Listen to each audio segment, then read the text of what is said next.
how to talk to your market. The market is changing. The world has changed. Sales has changed. Buyer behavior has changed. Do you know how to talk to the market? This is why social selling is so important to your business.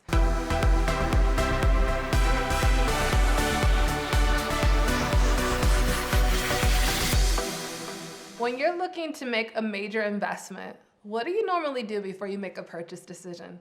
Are you turning to Google? Are you asking your network on Facebook? Are you looking at recommendations on LinkedIn? The world has changed, and so has buyer behavior. So that means us as professionals and entrepreneurs, we need to approach the sales process much differently. This is why social selling is so important. I have the distinct honor and privilege of having Cheryl Parks, our lead coach and trainer from the Big Money Movement, with me. Cheryl, what are your thoughts on social selling and why it's important? So you touched on this a little bit, but at the end of the day, it's completely changed. Yeah. Literally, it used to be that they would say salespeople carried the bag, right? Mm-hmm. So as we would come in and we would, say, okay, what is it you need? And we would start showing, right? Showing what we have and the whole bit. That is all different. Your buyer is about 70% of the way through their decision making. If they reach out to you, they are already down the path. Yeah. They've already likely looked at different solutions. They've likely looked at whether that solution's a fit for their problem. They've identified that they have a problem. They likely, corporate buyer, has a team, okay? Whether you're meeting with one person or many, they likely have already formed a team of at least a couple to 3 people. Right. There'll be an executive sponsor that might be engaged in it depending on the level of the investment, et cetera. So at the end of the day, when they contact you, they're already 70% of the way there. So you need to come in as the best you can possibly be, because there's no time for you to come in and just kind of, dabble around trying to figure it out. They want you to come in, float in as a trusted advisor, a thought leader, and somebody that can bring them outcome and impact of outcome right away.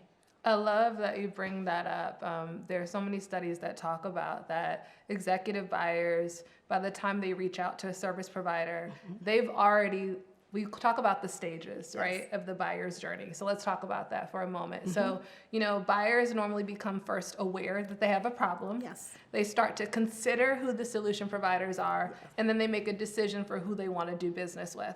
By the time they want to engage with the salesperson, they never want to engage with salespeople, let's keep it real. Right. But by the time they're willing to reach out to an organization, it's when they're in the decision phase. Yes. Which just means they spent all of this time in the awareness and consideration phase self-educating. Yes. Asking their network who they recommend, who they would refer. Yes. Looking at insights, looking at who the go-to thought leaders are in their space, flushing out possible solutions to their challenges, and it's only at the end that they tend to reach out. Yes. So then the question becomes, who's influencing the other stages of the buying process? So when they're in the awareness and consideration stage, how are you influencing those purchasing decisions? And I think that's why social selling is unique, because where are they spending their time? Right. Let's be real. Where do we all turn? Google. Right. So Google is where we all turn when we're typically making purchasing decisions. We turn to our network. We turn to Google. We're often glued to this thing in our hand, which is our phone. Cheryl, how do you think social selling differs from other ways of selling? So I think it's one of the many ways you can sell, but literally you have a direct connection to your buyer, right? We all have devices. Some of us have 2. So we all have devices in our hands. And so, we all have notifications. Some of us have them turned on. Some of us have them turned off. If there's something that comes in through LinkedIn and it's a connection request or a video that you've sent out, explaining, who you are and some insight that you have to offer, all of a sudden, you're actually speaking directly to your buyer. Right. You're no longer going through the assistant or the receptionist or all the other places that you would have to go to get to the buyer.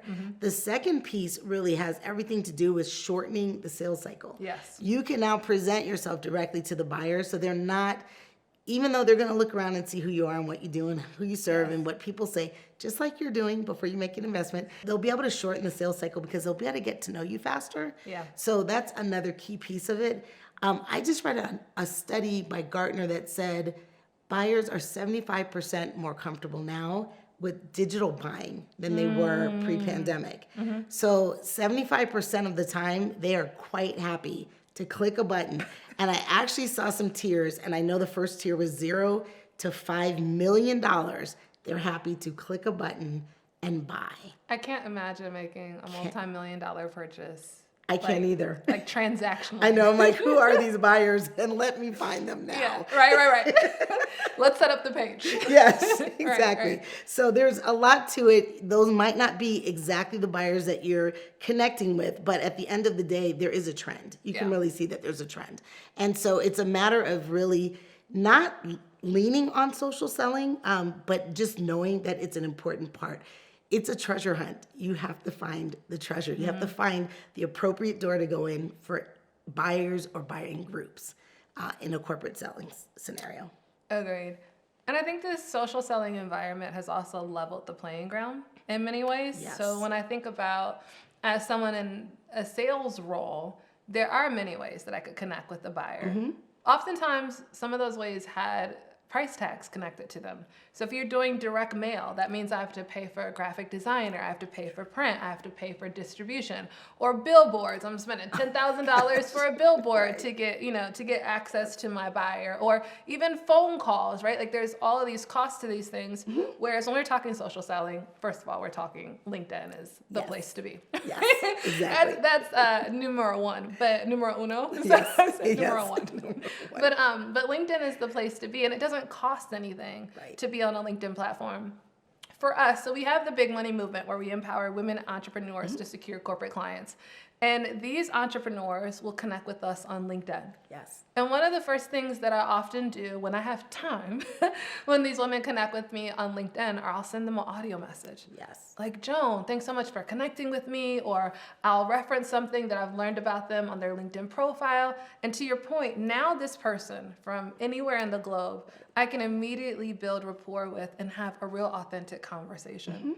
And what's sad sometimes is that people are shocked Yes. when we humanize the sales process. Like people are so used to automation and bots. Can we talk about the problem with these bots and the spam in the inbox and how social selling is also getting a bad rep? You mind talking about that? 100%. So your buyer knows when you are sending automated messages and bots. I will tell you, not only does your buyer know, but the algorithm knows. Okay. Ooh, so there's a lot to that. There are layers to it. But at the end of the day, you'd be better off to spend some time, researching, planning, strategizing how you're going to get to your population of buyers and actually send them something insightful, add value. We say deposit, withdrawal. And that way you'll actually get a human connection. And as you were talking about, sending videos, which I know have a higher conversion rate, I was thinking about the Bruce Lee quote that just says, "Be like water." And I was thinking like, be like media, right? Because we're multimedia now.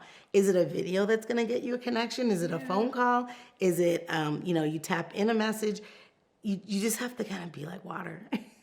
Yeah, it's so interesting. The more technological advances we have, the further away we get from just like basic human connection. Yes.